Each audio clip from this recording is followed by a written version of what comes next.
আগে মাইরে ধইরে আহত করে তারপরে আলোচনায় ডাকে। হাত দেখায় যে এই কিভাবে এগুলো ফেটে গেছে। তো দেখেন, একটা দেশের শিক্ষক যারা জাতি গড়ার কারিগর বলা হয়, শিক্ষকরা তাদের দাবি দেওয়া নিয়ে এসেছে। সেই দাবিটা রাষ্ট্র এইভাবে পিটিয়ে নির্মমতা দিয়ে মোকাবেলা করছে। তারপরে কি ঘটছে? প্রত্যেকটি ঘটনায় আগে মাইরে ধইরে আহত করে তারপরে আলোচনায় ডাকে। বাংলাদেশের প্রথম ইমিউনিটি বুস্টার সমৃদ্ধ ফ্যান্টাস্টিক হ্যাপি এনার্জি বিস্কিট। এটা অপমানজনক, এটা অসম্মানের। এই আচরণ এই সরকারের দ্বারা তো আমরা প্রত্যাশা করি নাই। এগুলো রাজনৈতিক সরকার অনেক ক্ষেত্রে করেছে, কিন্তু এই অন্তর্বর্তীকালীন সরকার যারা অনেকে শিক্ষক, এই আচরণগুলো অমানবিক এবং এগুলো ভবিষ্যৎ প্রজন্মকেও হিংস্র হতে শেখায়।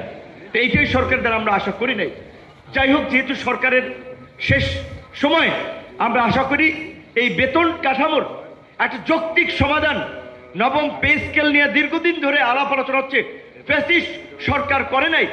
এই সরকার যেন এই বিষয়ে একটা সমাধান দিয়ে যায়। এটা আপনাদের প্রোগ্রামে আসছি সেই জন্য না, আমরা যৌক্তিকতা বিচারেই বলছি।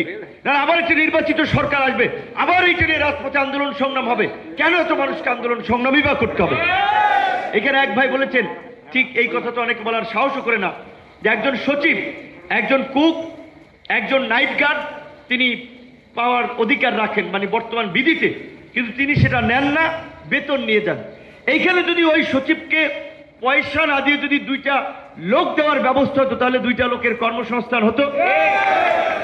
একইভাবে শেখ হাসিনা করেছিল, বিনা ভোটের নির্বাচনে দিনের ভোট রাতে করে ক্ষমতায় থাকতে উপসচিব থেকে তৎপরবর্তী কর্মকর্তাদের 30 লক্ষ টাকা বিনা সুদে ঋণ দিয়েছিল গাড়ি কেনার জন্য, এবং ওই গাড়ি মেনটেন্যান্সের জন্য 50,000 টাকা মান্থলি মাসোয়ারার ব্যবস্থা করেছিলেন।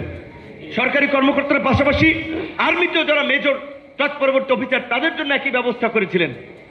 ওই যে উঁচু তলার লোকজনদেরকে, যেটা বলে তেলে মাথায় তেল দিচ্ছেন, আর নিচু তলার লোকজন যে বেতন ভাতার অভাবে ন্যূনতম খেয়ে পরে কাপড় চোপড় পরে বেঁচে থাকার যে জো নাই, এইদিকে রাষ্ট্র এবং সরকারের কোনো ভ্রুক্ষেপ নাই।